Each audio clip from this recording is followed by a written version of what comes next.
Hello students, तो स्वागत है आपका हमारे यूट्यूब चैनल केटी क्लासेज में। तो आज के ये वीडियो जो है वो बहुत ही अमेजिंग होने वाला है।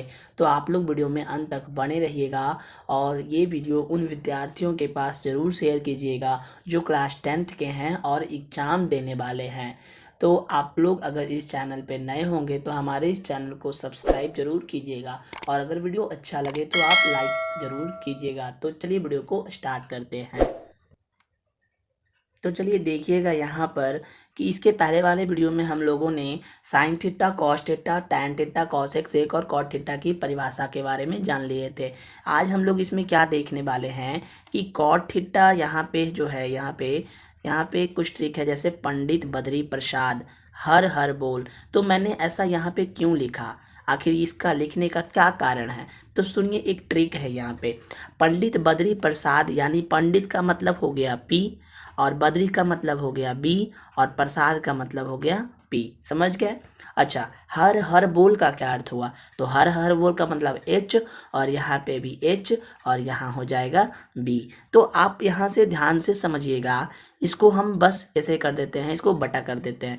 तो याद ध्यान से यहाँ पे आप देख सकते हैं कि ये किसका फॉर्मूला है, तो ये साइन का फॉर्मूला होता है। साइन ए का बराबर साइन थीटा साइन ए साइन बी जो कहिए, क्योंकि एंगल जो बनेगा वही हम यहाँ पे रखेंगे। तो साइन ए बराबर पी बटा एच होगा। फिर ये जो दिख रहा है ये किस फॉर्मूला पे है, तो ये कॉस ए का फॉर्मूला पे है। और ये जो दिख रहा है ये किस फॉर्मूला पे है, तो टैन ए के फॉर्मूला पे है। तो आपको ये बहुत अच्छे से समझ में आ गया होगा कि मैंने यहाँ पे पंडित बद्री प्रसाद क्यों लिखा और हर हर बोल क्यों लिखा। इससे आपको इतना तो जरूर याद रहेगा, और जब इतना याद हो गया ना तो फिर आपको अगला ये जो याद करना है, ये जो याद करना है ये बहुत ही इजी हो जाएगा, क्योंकि इसका जस्ट अपोजिट ये होता है।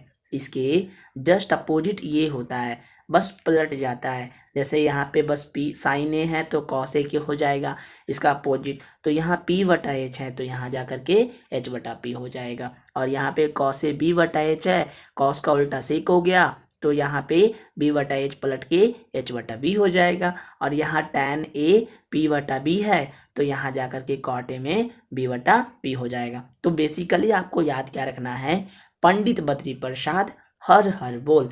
पंडित का मतलब P, B, P, H, H, B. तो इससे ये तीन जो हमने निकाला इससे हमारा ये याद हो जाएगा, और जब हमारा ये याद हो जाएगा तो इससे ये भी याद हो जाएगा। तो सिंपल आपको याद क्या रखना है कि साइन ए बराबर पी बटा एच होता है, तो कॉसेक ए बराबर एच बटा पी हो जाएगा। और यहाँ पे कॉस ए बराबर बी बटा एच होगा तो कॉस का उल्टा सेक, तो सेक ए बराबर एच बटा बी हो जाएगा। टैन ए बराबर पी बटा बी तो यहाँ पे कॉट ए बराबर बी बटा पी हो जाएगा। तो यही जो 6 फॉर्मूला है इसी चीज का यूज होता है, यही यूज होना है पूरे के पूरे ट्रिगोनोमेट्री में, रिलेशंस में। इसका हम 8.1 में जो लेसन है इसमें पूरा का पूरा यही फॉर्मूला का यूज करना है। तो आपको ये फॉर्मूला समझ में आया या नहीं, आप कमेंट करके जरूर बताइएगा। चलिए आगे देखते हैं कि आगे क्या होगा। आप चलिए यहाँ पे आपको ध्यान से देखना है। हाँ, यहाँ पे लिखा हुआ है स्टेटमेंट ऑफ पाइथागोरस थ्योरम। तो ट्रिगोनोमेट्री में ये बहुत ही इंपॉर्टेंट है पाइथागोरस थ्योरम। समझिए ये पाइथागोरस थ्योरम का कथन होता क्या है, तो किसी समकोण त्रिभुज के कर्ण का वर्ग अन्य दो भुजाओं के वर्ग के योगफल के बराबर हो, पाइथागोरस प्रमेय का कथन कहलाता है। तो इससे क्या समझे, अगर नहीं समझे तो वेट कीजिए, मैं आपको समझाता हूँ। सबसे पहले इसका इंग्लिश भी देख लेते हैं। कुछ विद्यार्थी होंगे जो इंग्लिश मीडियम से भी होंगे तो उनके लिए the squares of the hypotenuse of a right triangle is equal to the sum of the squares of the other two sides. आखिर इसका मतलब क्या हुआ सर, ऐसा आप पूछ रहे हैं तो मैं बता देता हूँ। तो समझिएगा कि आखिर इसका मतलब क्या है। तो सबसे पहले हमने बनाया एक राइट एंगल। राइट एंगल का मतलब समकोण त्रिभुज मैंने बना दिया, ठीक है। इसके बाद ये बी ए हो गया, ये बी हो गया और ये सी हो गया, इसको हम लोग एच कहते हैं।